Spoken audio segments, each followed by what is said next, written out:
Ya, kita juga ingin dengar bagaimanakah pandangan dari para seniman. Saya mulai dulu dari Bunda Neno, silakan Bunda. Baik, terima kasih ya atas undangannya. Saya ingin mengatakan yang pertama begini, terutama seniman sih ya. Jadi kita semua baik adik-adik mahasiswa, Abang Said Didu, Mas Suryo, Mas Nusron, Yayangku. Aku cinta sekali sama Yayang dan Mas Dedi ya. Kita ini orang-orang yang peduli dan sangat menyintai negeri ini.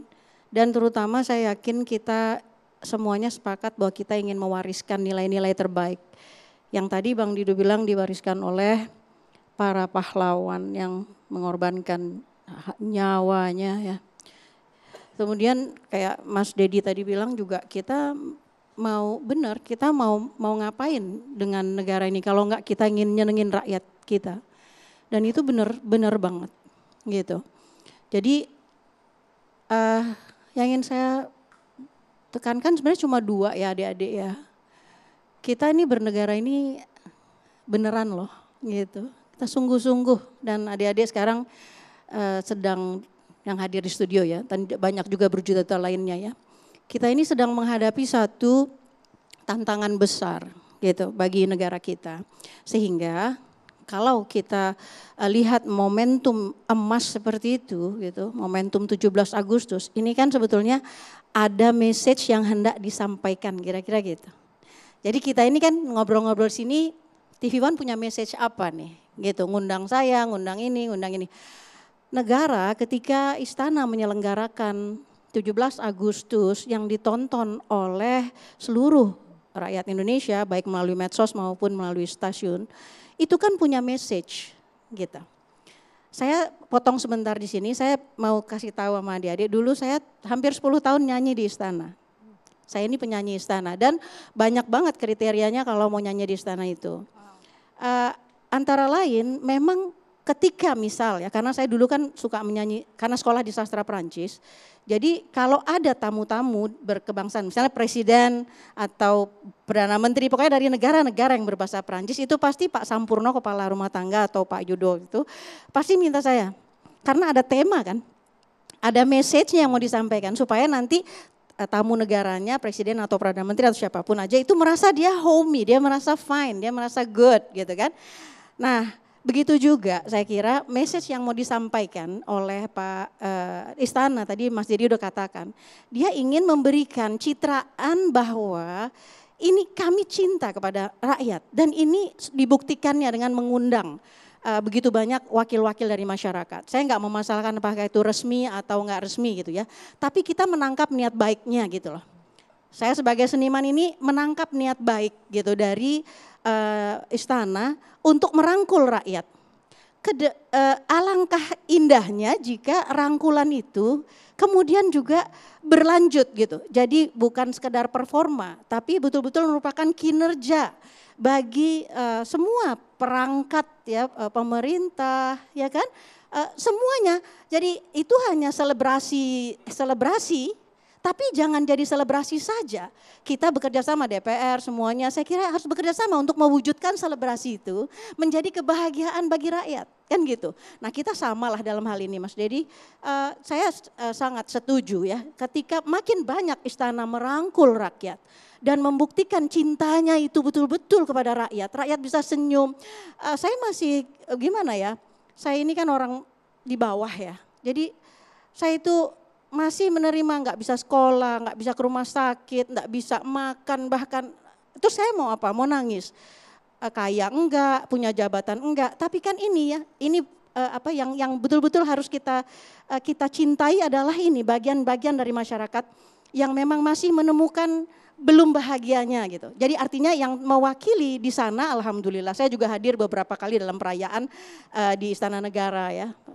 Tapi kan ini kan belum bisa menjadi milik rakyat semuanya gitu. Jadi if it is a celebration, maka this must be the celebration for everyone gitu. For all of the people gitu, untuk semua rakyat Indonesia gitu kira-kira ya. Walaupun sekarang alhamdulillah bahagianya baru lewat medsos saja, bisa ikut bersama gembira, nggak apa-apa. Akses Bunda ya, lewat media massa, lewat media sosial bisa Iya, melihat langsung medsos, kemeriahan di sana. Iya, maksudnya itu bagus gitu loh. Maksudnya it's okay gitu. Hanya dia perlu langkah-langkah konkretnya saja lagi ke depan harus ada langkah konkret gitu. Kemudian kedua, saya ingin sebagai apa ya? Saya ini kan mengasuh hampir 100 anak yatim duafa yang sekolah itu kita bayarin sepenuhnya gitu. Jadi saya tahu bahwa istana ini punya niat baik betul kepada penampilan putri. Kita tahu putri ini anak berkebutuhan khusus. Dan ketika istana memiliki niat baik, putri tampil di sana, itu memberi harapan luar biasa kepada anak-anak dari pulau-pulau terjauh, anak-anak tertinggal, anak-anak yang dari wilayah-wilayah yang tidak terjangkau, yang semua itu, apalagi yang berkebutuhan khusus, mereka punya harapan. Nah, harapan ini nanti yang harus kita pertanyakan lagi kepada istana. Ya, itu loh langkahnya kita harus positif. Kita harus konstruktif untuk melihat istana sudah memulai dan memang harus mulai. Habis itu, ayo kalau gitu we make a celebration for every kids yang berkebutuhan khusus di seluruh wilayah, anak-anak miskin semuanya dapat kesempatan. Nanti tahun depan bukan hanya putri, tapi banyak sekali anak-anak dan remaja yang akan tampil di istana dengan bakat-bakat mereka. Jadi we are starting now gitu. Okay, jadi artinya sudah tepat ya apa yang dilakukan kemarin pada saat 17 Agustus. Tidak ada yang salah di sana ya? Begini. Jadi gini. Tadi saya ulang ya, saya menyanyikan lagu Perancis. Kalau saya nyanyikan lagu Perancis misalnya di RT saya tinggal di Depok. Tu m'as ouvert les yeux, tu as guidé mes yeux, dis-moi ce que tu veux, je t'aimerai toujours. Enggak ada yang ngerti dong. Tepuk tangan dulu dong. Gitu loh. Maksud saya tuh ada temanya gitu loh. Maksud aku kita punya banyak cara, million way untuk mengungkapkan ekspresi-ekspresi kebangsaan. Nah, saya bicara sebagai seorang seniman begini. Tema itu penting gitu. Tema itu penting. Ketika temanya adalah dengan penuh rasa cinta kepada pencipta lagu ini ya. Jadi ketika diangkat tema putus cinta, masalahnya temanya putus cinta, kemudian putus cintanya habis-habisan begitu, habis-habisan, ya itu enggak link gitu sama semangat yang mau gitu, kurang tepat. Gitu. Artinya pemilihan judul lagu. Jadi bukan judul lagu. Dari tadi saya sudah bilang rungkatnya salah. Oh Kalau enggak lah, kelihatan lah, Oke, kelihatan. Mas Roy ditanduk Bunda Nino, kalau ada anggapan ini lagu lagi viral, lagunya familiar, Lagu merakyat, dekat Bunda. dengan rakyat, apakah masih bisa diterima? Nah jadi argumentasi gini, kita ini sebenarnya punya PR gitu ya kalau menurut saya ya. Kita punya PR terhadap kesenian dan kebudayaan kita ini. Karena gini contoh ya, misal kalau kita punya niat baik kayak Thailand lah misalnya terhadap budayanya ya. Bayangin pemerintah Thailand itu Dek, sayang, itu ngasih uang 50 miliar loh kepada siapa saja yang mau buka restoran Thailand di semua belahan negeri. Artinya dia punya policy. Nah ini bahasa Jawa udah naik, saya aja heran, saya ini orang keturunan Jawa.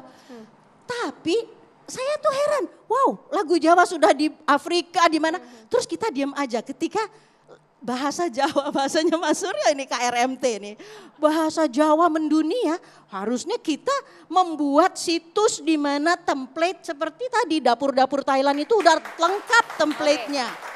Artinya lagunya tidak ada yang salah, penempatan pada saat Penempatannya dan peringatan kemudian kemerdekaan. tindak lanjutnya lagi. Kalau kita emang punya aset, kita ini punya seniman-seniman besar. Tapi kenapa kita keok? Kenapa kita harus selalu melihat budaya lain? Kita mampu bisa bikin budaya yang hebat dari budaya kita sendiri gitu loh. Baik, Oke, ini kalau sudut pandang dari Bunda sudut pandang Nino dari ya. Bunda Nino.